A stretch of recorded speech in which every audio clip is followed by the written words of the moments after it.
What's up, heathens? How y'all doing? Today we're going over the last part of Dan's interview from last week, so if you missed the first part of this interview, the link will be right up there. This week on the interview, we're going to be talking with Dan about his street epistemology work. What does he actually do with the street epistemology? What's his history with it, and where does he hope to go with it? So, we will be talking about that. If you're interested, please stay tuned.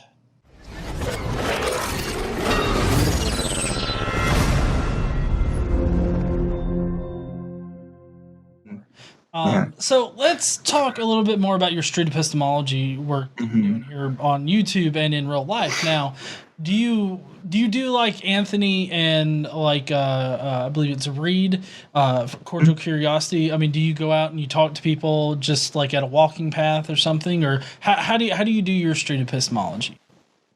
Well, Anthony and Reed, that's Reed Nice Wonder from Cordial Curiosity. Go check them out in case you haven't.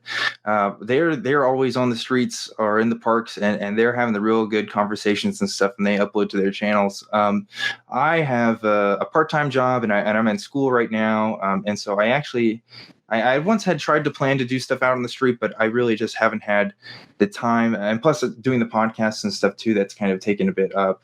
But what I do is I do have lots of conversations online with people. I'm pretty actively involved in a lot of the Facebook groups, and I try to be on Twitter and stuff. And I do talk to a lot of apologists, actually, who are kind of interested in my story and stuff, and want to know how I came to my conclusions and stuff. And I've been featured on some of their stuff, and some other atheist channels and stuff I've been working with too. So yeah, I'm not as much out on the streets as some of the other guys, but I am having those kinds of conversations online. Well, and I think that's a really great point to make, is that, you know, this particular method, even though it's called street epistemology, it doesn't have to physically happen on the street. It can happen anywhere, and you can employ this method on any medium. Yes, I'm so glad you mentioned that, because people kind of get confused. They're like, well, it sounds like you're just going out and street preaching. It's like, street epistemology, that's more of like a brand name. You know what I mean? It's like the point of it is that it's something that can be used anywhere at any time. And so a lot of these conversations can happen organically. You don't have to necessarily initiate them. It's just the tools that matter, and the kind of things that you should be thinking about when having these conversations. So yeah, you don't have to get a camera and go out on the street to do street epistemology. Please don't think that. No, yeah. And so why don't you tell us a little bit more about the podcast first? Of course, there's the YouTube channel that's linked down below, but I mean, like, what kind of topics do you guys cover generally? Yeah, so, I mean, we've covered the whole gambit, honestly. We have really great guests that come on. We've kind of talked about, just what street epistemology is, what we think it should be, how we can maybe improve ourselves. We talk about videos that we've done before, and kind of analyze our conversations, see what we did right, what we did wrong. And we've also had great guests on. We've had some people who've been trying to study street epistemology in an academic way, to try to give us kind of that hard data to show that it works. We've had authors come on. We've had people from other podcasts and stuff, other YouTube content creators as well. Last show we had Genetically Modified Skeptic on, who's also a really big fan of street epistemology. So yeah, just anybody who's kind of tangentially involved with street epistemology, we get you on. It's pretty fun to have these kinds of conversations too. No, yeah, definitely. I actually recently was on a non sequitur show where we had a flat earther, and I was brought in because I guess they thought that I'd hand the guy's ass to him. But I really just wanted to figure out, like, why he was a flat earther and, like, what method he used to discern good information from bad information. And honestly, it was a little bit of a toss-up in there, like, as to whether or not I was going to get a good answer. Not because of the flat earther, really. It was because the other people in the chat were, like, either talking over him, or I wasn't able to get, like, a good answer out of him because the other people would antagonize him. So, but that's just another proof of how you can get to actual information, because apparently the guy has never done any kind of experiments to say that gravity doesn't exist, but he says gravity doesn't exist. So there was like no way for him to really discern truth. It's just what he liked more, and whatnot. So, but this isn't about me. So, but what's one thing that you would say that you've really changed about your approach that has really helped you in your conversations using like street epistemology? Well, I used to be, I would say that because I kind of got into atheism through street epistemology, like my approach has always kind of involved street epistemology in some way. But certainly at first I was much more likely to kind of throw out a few, sarcastic lines here and there if I'm talking to somebody, or, make a few jokes at somebody's expense about what they believe or something, just to kind of, and that's really kind of a coping mechanism almost, of saying like, oh, haha, you believe in talking snakes or something, whatever, and they may not actually even believe that, they may have like a theistic, guided evolution understanding of, history and stuff like that. So, really, if you make too many assumptions about people, I figured out that's where you're always going to go wrong, because people will surprise you, honestly. Some of the best conversations I had with people are people who were probably more fundamentalist in their beliefs, because the way that they come to their beliefs is very interesting, because they tend to be a little more, at least from some of the conversations I've had, they've been a little more honest about it. And that has surprised me. My assumption would be that, they would be making up more excuses, but people surprise you. You can't just paint broad brushes when it comes to beliefs, especially in Christianity, where you can have so many different beliefs about so many different things. There's just not a one size fits all kind of rhetoric to approach all of that, No, yeah. Crap.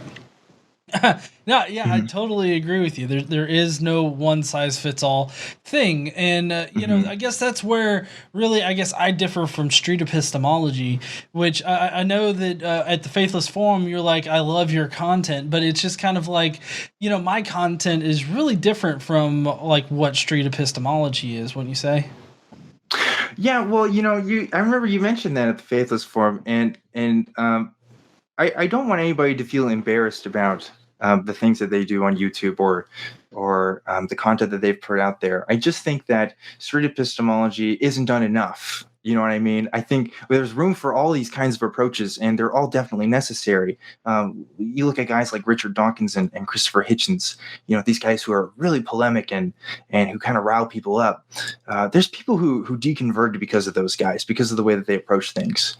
But for guys like me, I'm not sure that would have worked on me, and I think there's a lot more guys like me out there who kind of need this kind of other method to kind of approach their beliefs and kind of get themselves into it. So by me saying that, I'm not saying all atheists need to do street epistemology and everything they do and all your conversations will be better. What I am saying is consider street epistemology as part of your tool set. Experiment with that a little bit, see what works and what doesn't. And for me, I unless I can find a better way of doing things, which there might be out there, I'm very open to it. Street epistemology is, to me, my best approach for my conversations. No, yeah, definitely. I mean, I've at the Faithless Forum, I said how I channel Anthony Magnabosco when I'm having conversations with, theists and other people. I try to focus on getting to the why and how that they believe things, and I've always kind of done that to some extent, but I've really tried to focus on it, and I have to say that it has really helped me out in like conversations that I'd have with Christians and even other atheists. Yeah.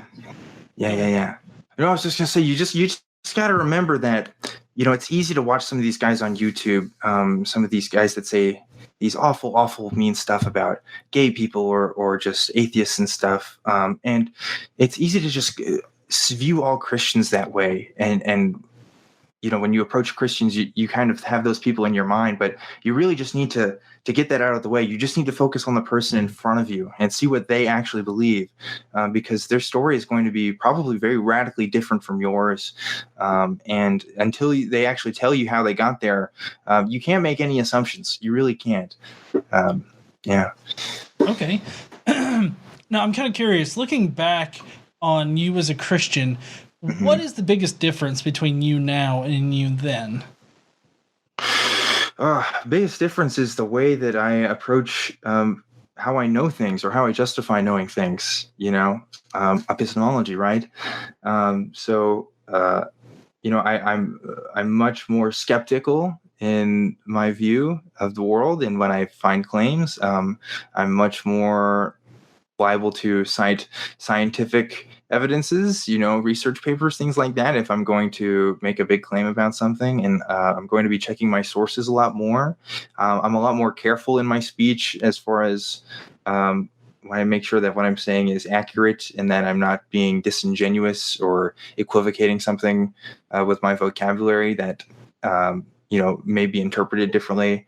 Overall, I think I'm just more, I would say I'm more thoughtful in my approach to life, which is great. No, that's really awesome. I feel that a lot of people find that they either think differently, or they just approach things in general differently, from being a Christian to being an atheist. But I'm glad. Go ahead. No, I was just going to say, it's just weird, because I'm very unique in my situation, in that there's video of me as a Christian out there, and that's for all the world to see at this point. So I can look back at myself and see it the way that I talk. And, I've showed people my video, and they're like, Dan, that doesn't sound like you. That sounds like somebody else. I'm like, yeah, I know. Like, it's wild how someone's beliefs can just completely change a person. Right. Earlier, I know that you said that your political ideas kind of shifted more to the liberal, progressive type of Christian, before you became an atheist. And I'm kind of curious, before that, what were some political ideas that you really disagree with now? Yeah, I mean, I'll just shoot it straight. I thought that being gay was a sin. I really did believe that. And that's something that I try to have tried to reverse as much as I can since then, especially with the people around me. The truth was, I was just kind of ignorant. I didn't really know the struggle of what it meant to be gay. I didn't understand that it wasn't a choice. And now that I'm more sensitive to that, and I realize the harm that has come from believing that, not that I've actively ever did anything about it, I was never a protester or something like that. But when you have a belief and you're in a community that also believes the same way you do, you kind of involuntarily support that in one way or another, consciously or not. And it's tough looking back at that and seeing that, I was a part of the problem in some way. I consider myself a victim in some sense, right? I mean, I was indoctrinated, but it's just tough. It's just tough to see that people who I think if people understood the way that I understood, then they wouldn't do the things that they do. But when you grow up in a culture that tells you otherwise, and you're constantly being fed that, why think different? There's no reason, unless somebody gives you one. Yeah, no, I agree. So I'm glad to hear that you weren't a sign-carrying, anti-LGBT person.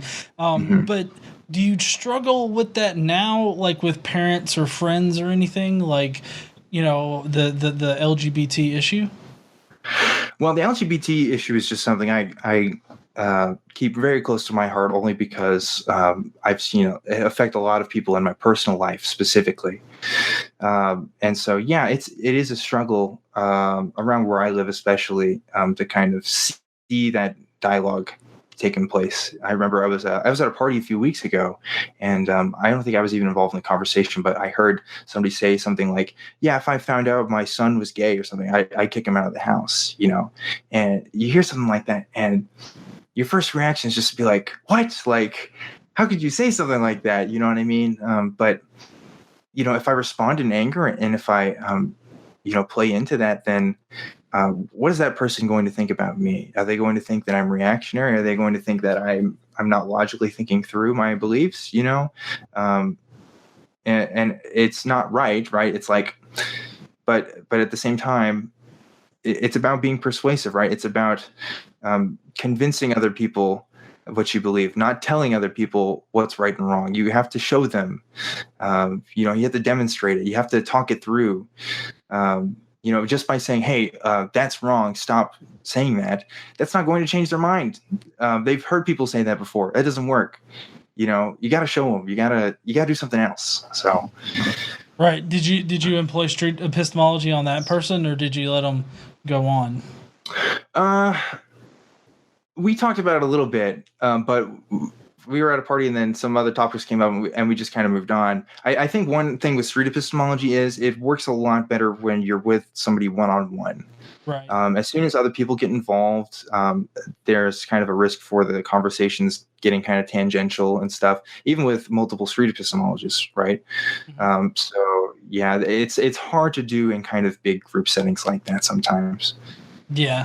Yeah, I mean, like I said before, it was really difficult for me in that one hangout where I wish it had just been me and the other flat earther, but it was a group kind of hangout. But but anyways, Dan, I'm really happy that I was able to have you on today. Is there anything that you want to leave my audience with? Any words of wisdom or final thoughts? Well, first let me plug my stuff. If you don't mind, you can follow me on Twitter at ObjectivelyDan. You can follow our podcast on the YouTube channel, Street Epistemology.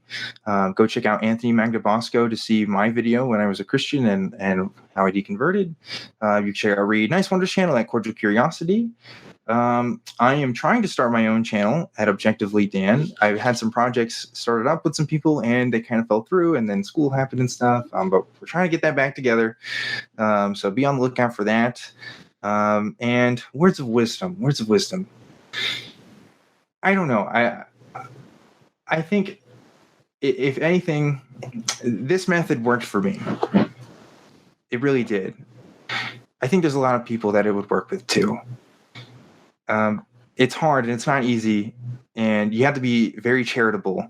But if you give it a chance, see if just try it out for a bit. We don't have to be angry all the time. We don't have to be mad. We have a right to be mad, but we don't have to be.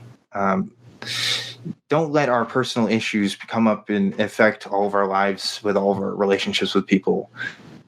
There's better ways to kind of approaching our conversations. And if you have the patience and you're willing to kind of check it out, I would encourage you to explore it. That's all I got. And just to add on to that, I would say at least make it part of your tool set. Obviously, I don't primarily use it, but it is a very resourceful tool that I can pull out in certain situations. And then there are other situations where I feel like I have to become harder at things or at certain topic or people. And it's okay because that's my style. And everybody just has to find their own style of interacting with other people, regardless of the faith question or anything like that. Like Dan has said in this interview that it can be used on almost any topic. I would probably say any topic at all. It can be used there, and so definitely at least make it part of your tool bag for having conversations with people. So Dan, I really appreciate you joining me today. I hope you have a lovely day. I hope you heathens have a lovely day. All of Dan's links are down below in the description box. Be sure to comment. We would love to hear what you guys think. What do you think about Street Epistemology? What do you think about Dan's story here? And leave all those comments down below. Don't forget to subscribe to not only me, but Street Epistemology and Dan here. Go follow him on Twitter and his YouTube account.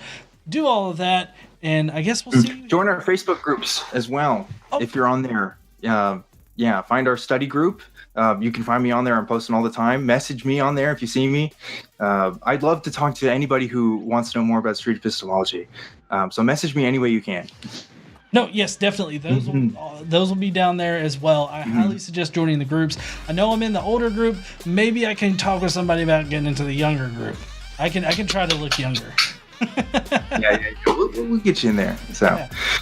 But anyways, guys, I hope that y'all have a lovely day, and don't forget to stand up, use your voice. Bye, heathens. See ya.